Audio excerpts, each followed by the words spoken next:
By 1861, the fault line broke open. The war did not begin as a war about them.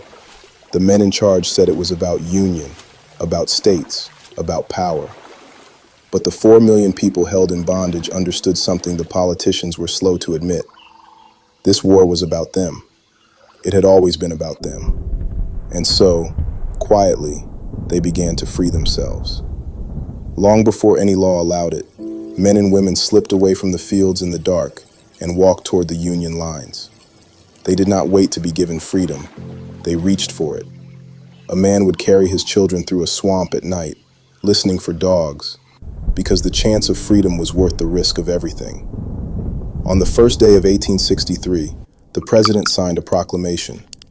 It declared that the enslaved in the rebelling states were now and forever free. The words were again beautiful, and again, they were not yet true. It freed people in the very places the government could not yet reach. Freedom was declared on paper, in counties still ruled by the men who owned them. A promise had been made. It had not yet been kept. So the promise had to be carried, by force, mile by mile, by an army. And among that army were men who had once been property. Nearly 200,000 black soldiers put on the uniform of the country that had enslaved them and fought to make its words true. They fought knowing that if they were captured, there would be no mercy.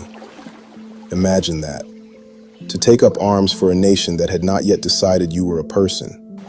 To bleed for a promise it had broken again and again, on the belief that this time it might be kept.